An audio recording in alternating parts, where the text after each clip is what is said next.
asylum seeker accused of killing another tonight on Randall's Island. Both were staying at the Migrant Center there.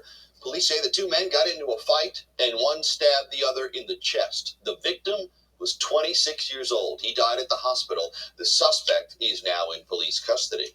Nobody's watching. It's not like it's in a neighborhood.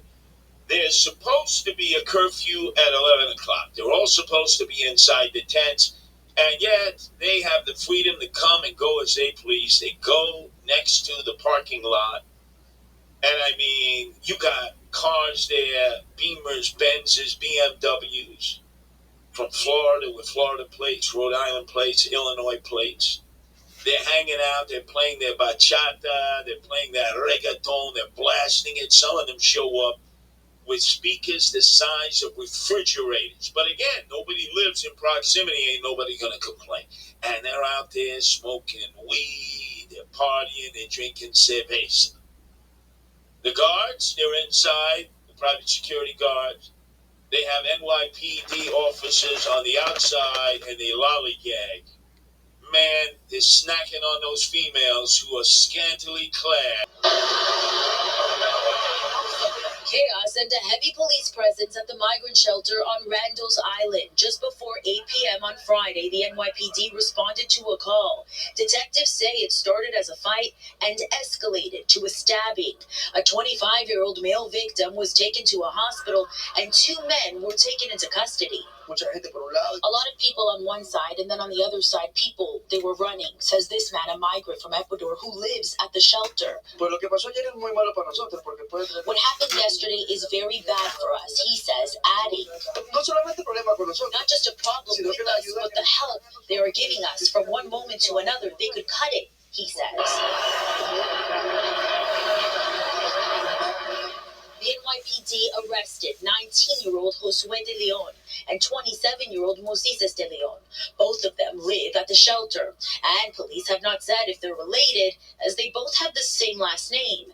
As for the victim, police say he was stabbed in the shoulder, and the injuries are non-life-threatening. Say bottle collectors are turning the neighborhood into an eyesore and a health hazard. They tell CBS 2's Lisa Rosner the collectors are digging through their garbage and leaving behind a mess. Bags of bottles and cans piled high on 1st Avenue and 102nd Street. Morning, noon, and night. 3 and more times a day. People who live in NYCHA's East River houses say since this spring, every day, anywhere from 1 to 3 trucks park there to collect recyclables and take up a bus lane. It's a mess because when you try to walk down the street, it's so cluttered. It smells terrible. There's garbage on the floor, like nobody pick it up. They'll sleep right here with bottles because they want to be the first online. People whose units face the street say it is even worse for them. They're idle. So you have this exhaust going, and you hear the trucks, and you hear the exchange of the bottles, and the clinking, the clanking. They have to switch bags from black bags to clear bags, so they basically dump all the garbage that they picked up. And, we're trying to, reduce the rat population. They say what's left behind is broken glass, bottle caps, and litter. We made multiple attempts to reach the owners of the truck companies, but residents believe the people coming to them with collections are mostly asylum seekers staying at the Randall's Island tent shelter. It's difficult. I mean, they go through those bags to try to make their little income. It's a catch-22.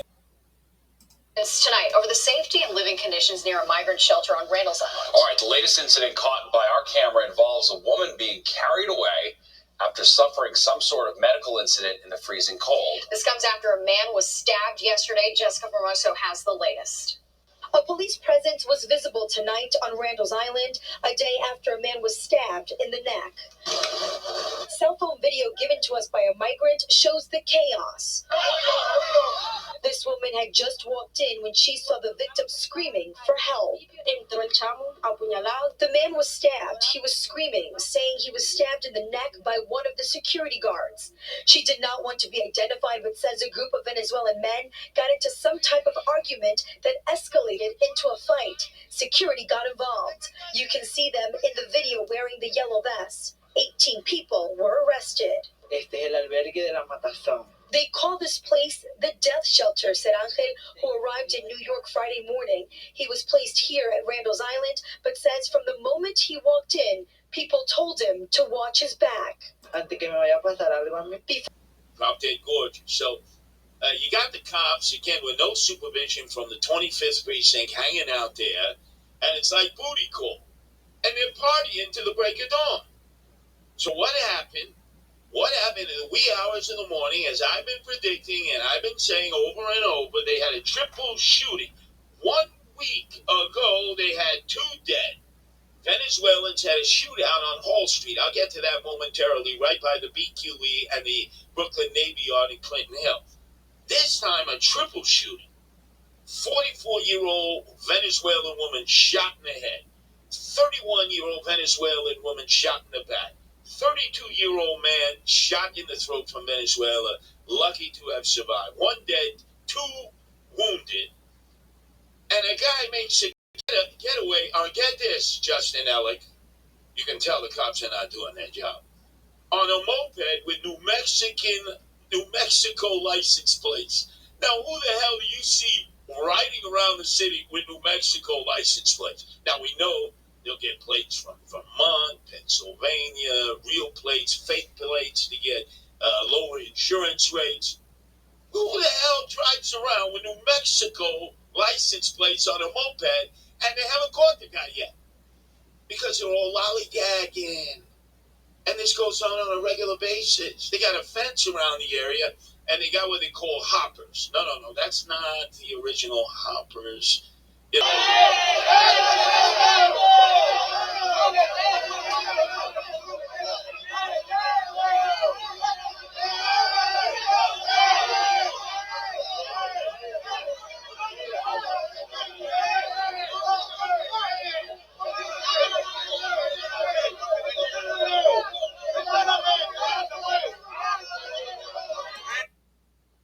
With dozens of officers following a rash of incidents being reported at the shelter. Fox 8's Morgan Mackay is live outside of the shelter.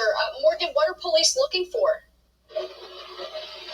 Stephen, Natasha, the NYPD just wrapped up a raid here at the Migrant Shelter on Randall's Island, looking for weapons, mainly guns and drugs. Now, the NYPD spokesperson was telling me that pretty much what they did is they had a K9 unit walk up and down between the beds, and they had several what they call hits, which means that a dog found what's likely a weapon or drugs inside a bag. They wouldn't say how many hits or bags that they confiscated, but they took those bags, and then they are now going to obtain a search warrant to look inside those bags. Now, take a look at this video here. This is at 1 p.m. We arrived. The NYPD says that their operation began at 1 p.m., but as you can see, when we arrived here at approximately 1:05, there was already a full-blown operation underway.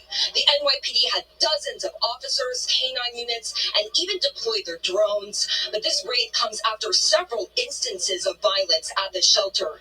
Just this past Monday morning, a migrant woman was shot and killed outside the shelter, and 2 other people were wounded. There's also a stabbing inside the shelter in June, and there were also several fights that have broken out over the past year or so.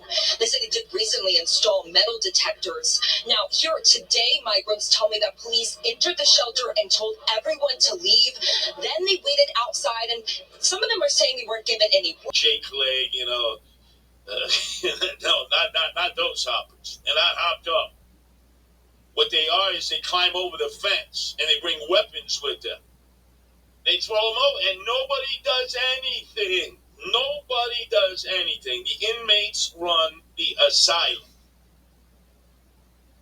They come in with food, they come in with weapons, there are no consequences, they never search their beds. 8,000 people who are placed in an environment that they cannot work. They have to sit around all day. Things like this have the potential to happen. And I've said this over and over again.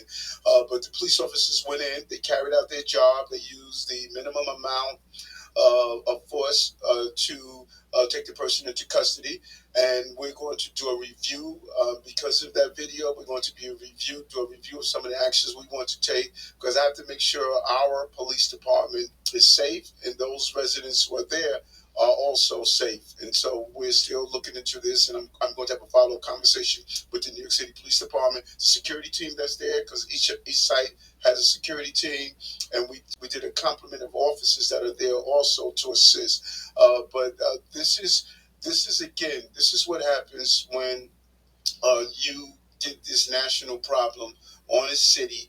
We need the national government to assist in resolving this problem. The